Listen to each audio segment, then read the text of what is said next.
It's August 1942. On the night of the 30th, Japanese forces made their move on No. 3 airstrip at Milne Bay, the heavy rain and muddy trails being the first enemy they faced. Defending the airstrip are the men of the 25th and 61st Battalions of the Australian 7th Infantry Brigade, a militia unit with little training and even less combat experience. Commander Shojiro Hayashi, with fresh reinforcements and riding the wave of an unstoppable Japanese advance south, leads his men from the front into the battle.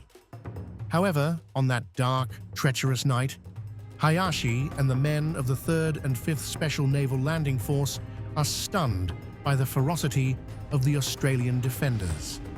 Having never before experienced this style of combat, the inexperienced Australian units adapt quickly to jungle warfare, developing genius yet simple tactics that not only decimates the Japanese forces at Milne Bay, but will become the catalyst of the tide finally turning against Japan in the Pacific War.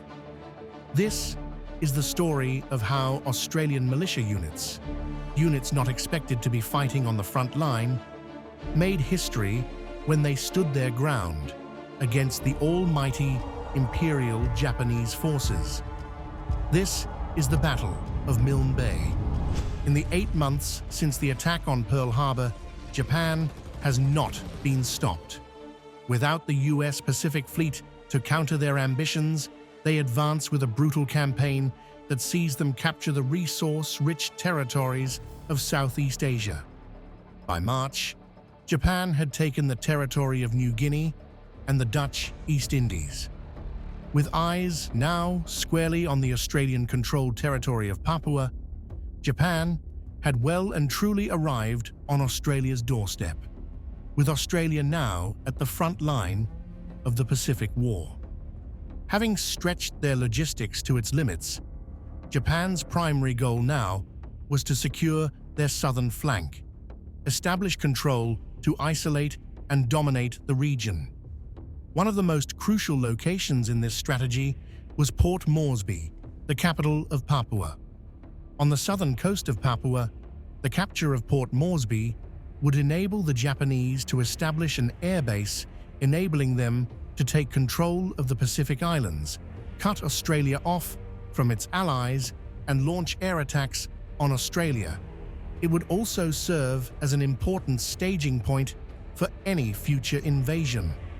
However, after sustaining critical damage to its naval fleet during the Battle of the Coral Sea in May, an amphibious assault of Port Moresby is no longer an option, and Japan is forced to change its approach to a land assault over the challenging Owen Stanley Range via the Kokoda Track. Due to the difficult terrain, however, the Japanese forces were limited to taking with them only what they could carry. Therefore, it was vital that the Japanese Navy were able to meet the land forces in Port Moresby with fresh supplies, reinforcements, and the heavy equipment required for the development of an airbase. The most direct route by sea to Port Moresby was through the narrow China Strait, a dangerous passage for naval vessels that would require air cover as protection.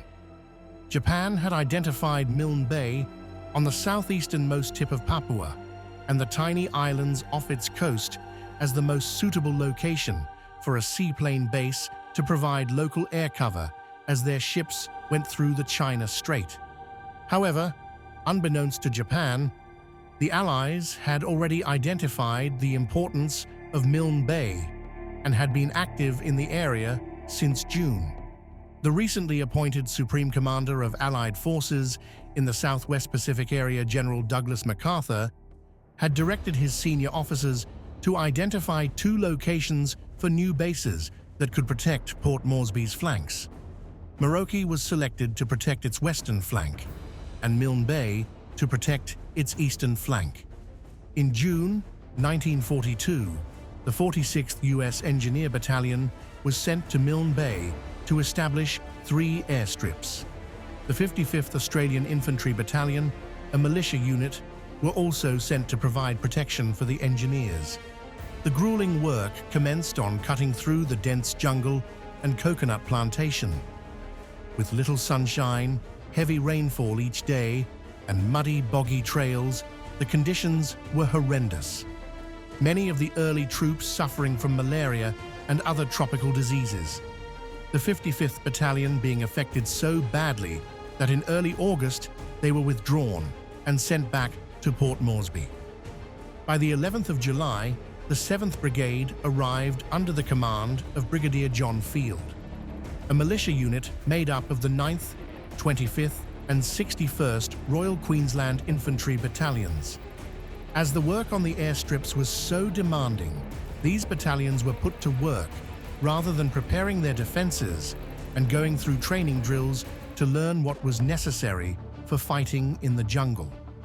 Notwithstanding the treacherous conditions, work progressed, and by the 21st of July, the US engineers, with their Australian support, managed to complete the first airstrip.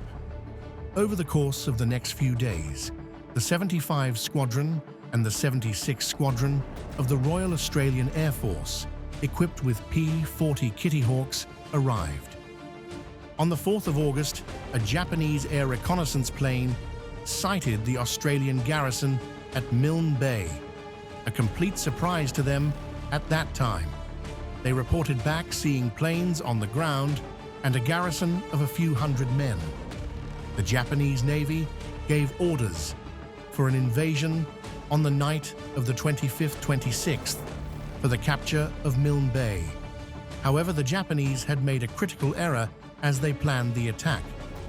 Come the night of the 25th, the Australians had a garrison of some 9,000 men defending the 3 airstrips and not the few hundred estimated by Japanese intelligence. In addition to the 7th Brigade, the 2 squadrons of Kitty Hawks and the US engineers already at Milne Bay, by mid-August, the 18th Brigade of the Australian Imperial Force, under the command of Brigadier George Wooten, had arrived. This unit, having recently returned from North Africa and the Mediterranean, was made up of the 2nd 9th, the 2nd 10th, and the 2nd 12th Battalions. Additionally, the 43rd US Engineer Regiment, who had also been sent to assist in the development of the base, brought the total garrison at Milne Bay up to almost 9,000 men. Under the overall command of Major General Cyril Close, this was a much larger force defending Milne Bay than what the Japanese intelligence had reported. Aware that the Japanese were planning an attack, Close set up his defenses with the less experienced 7th Brigade as the forward units defending the bay, holding the more experienced 18th Brigade in the rear to counter any Japanese attack. The Japanese forces were made up of 3 naval infantry companies, 2 light tanks, and a landing craft company.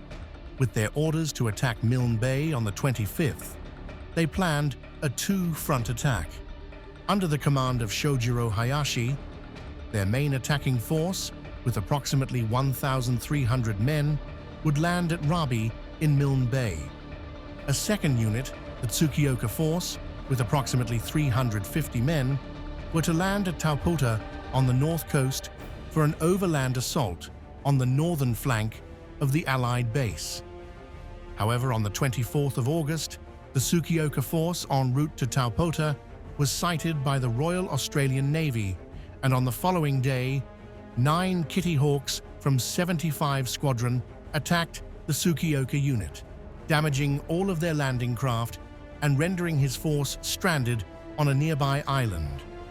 On the night of the 25th, Hayashi, unaware that their northern attack force had been taken out, proceeded with the planned landing in Milne Bay. Hayashi's first target was the easternmost airstrip closest to Rabi. However, due to poor weather conditions, they landed some 10 kilometers short of their objective. As the Japanese forces moved towards Rabi, they made contact with B Company of the 61st Battalion. Fierce fighting ensued, and whilst the Australians were pushed back, the inexperienced militia unit held off the attackers from achieving their objective on that first night. The Japanese were finding the Australians a tough nut to crack. Just before daybreak, Hayashi provided a situational report back to Rabaul, apologizing for not yet capturing the airstrip.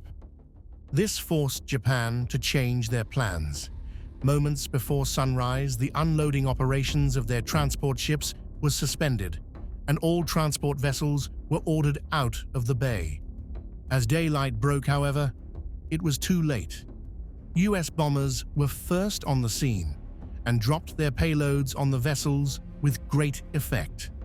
However, it was the Kitty Hawks from the 75th and 76th Squadrons that caused the most damage, flying some 60 sorties over the course of the day, sinking and destroying all 12 Japanese landing craft, delivering a vital blow to Japanese plans.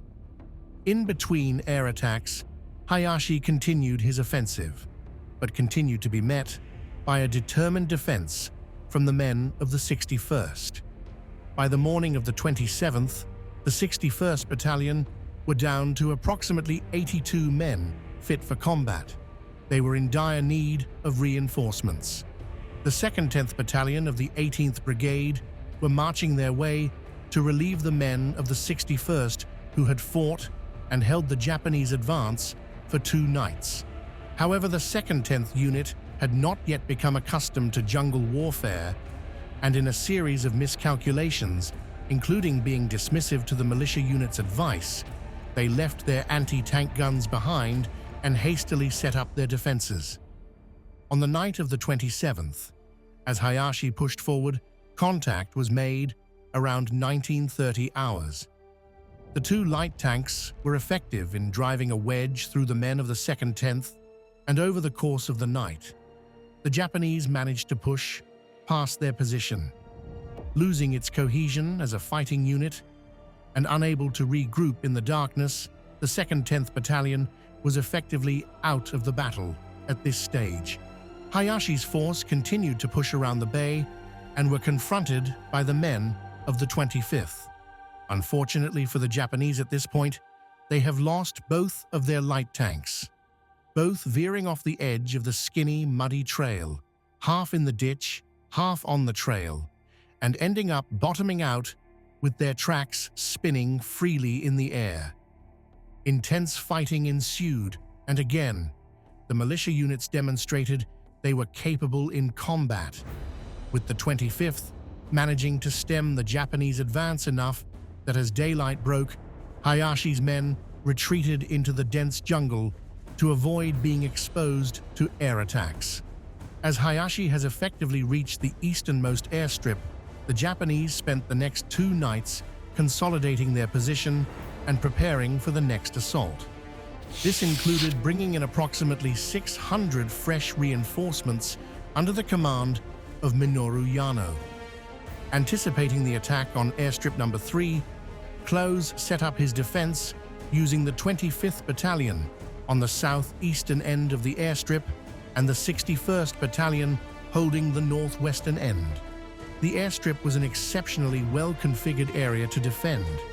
Positioned between the bay at one end and the dense jungle with Stevens Ridge at the other, made it very hard for the enemy to outflank the Australians.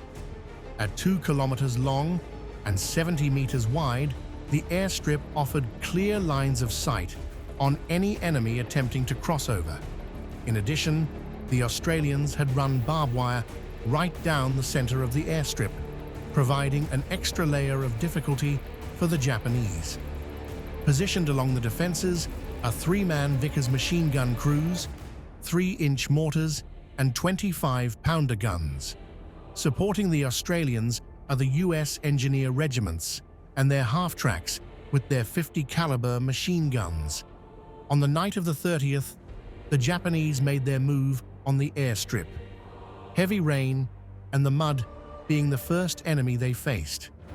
In the 6-kilometer trek to the airstrip, Hayashi loses nearly half of the Yano reinforcements as they become disorientated in the dense terrain and never make it to the battlefield.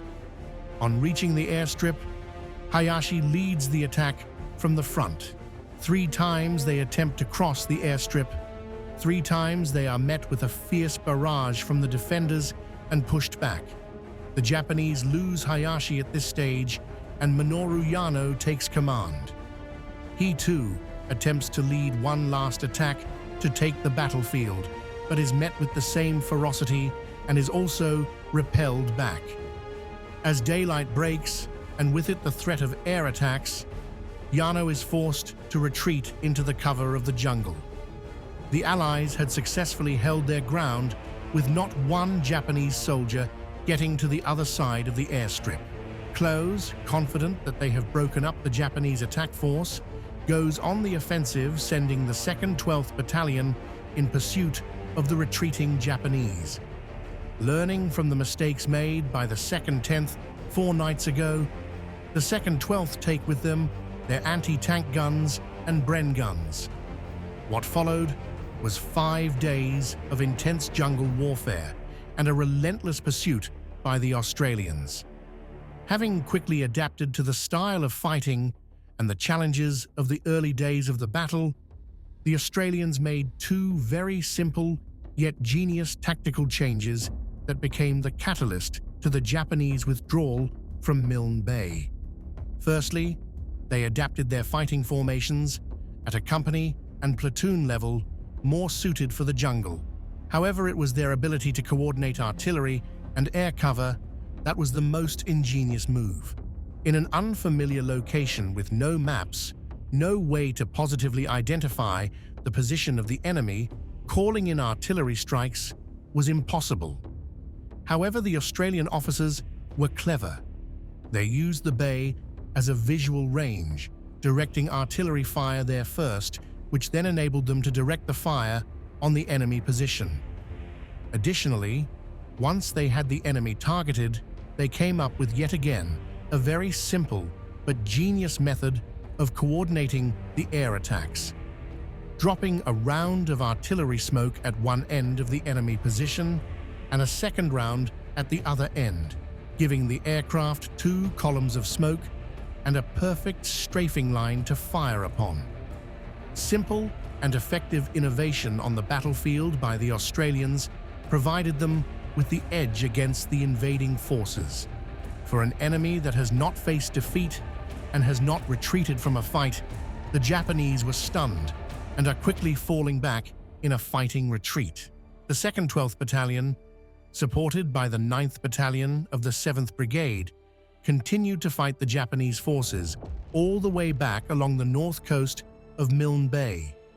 On the night of the 31st, a fierce firefight ensued between 2nd 12's D Company and a Japanese unit.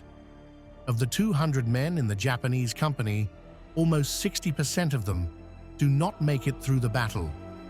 Continuing with the counterattack on the 2nd of September, Clowes moves the 2nd 9th Battalion by barge up to the front, taking over from the 2nd 12th and leading the Australian advance. The Japanese continued to put up a strong defense, and on the 4th of September, one section of the 2nd 9th was held up by 3 Japanese machine gun positions. Corporal John French single-handedly charged and took out all 3 machine guns with hand grenades. Corporal French was posthumously awarded the Victoria Cross for his cool courage and disregard of his own personal safety, saving his section from more heavy casualties and successfully concluding the attack. Darkness brought a quiet to the battlefield, and in the dead of the night, the Japanese forces withdrew from the area. Commander Yano reporting back to Rabaul on the dire situation and requesting an evacuation. On the 5th of September, the Japanese High Command ordered the withdrawal. The Navy, having been told to expect approximately 500 men for evacuation, was surprised to discover over 930 surviving Japanese forces. For the all-conquering Japanese forces of 1942, it was unheard of that this many men would choose to evacuate rather than continue the fight. For the Japanese, the Battle of Milne Bay had been a complete disaster. Unable to capture the airstrips, they were unable to secure the vital supply route of the China Strait. The knock-on effect being they had no choice but to withdraw their land assault over the Kokoda Track and concede their attempts to take the territory of Papua. For the Australians, they had proved that they could fight, that they could beat the Japanese, and importantly at this stage in the Pacific War, they proved that the Japanese could be beaten. Without the US engineers, the airstrips would never have been established in time. Without the airstrips, the 75th and 76th Squadrons would not have been part of the fight. And without the Kitty Hawks, the Australian infantry would have not been successful. Through a coordinated effort of Australian infantry, Air Force, Navy, and US engineer regiments, the invincible Japanese advancement was halted, the Australians enhancing their reputation as capable soldiers. Although short in duration, the Battle of Milne Bay goes into the history books as one of the most defining turning points in World War II. Defeating the Japanese land forces for the first time, stopping their advance, and turning the tide on Japan in the Pacific War. If you like this video, please don't forget to like, comment, and subscribe. Until next time.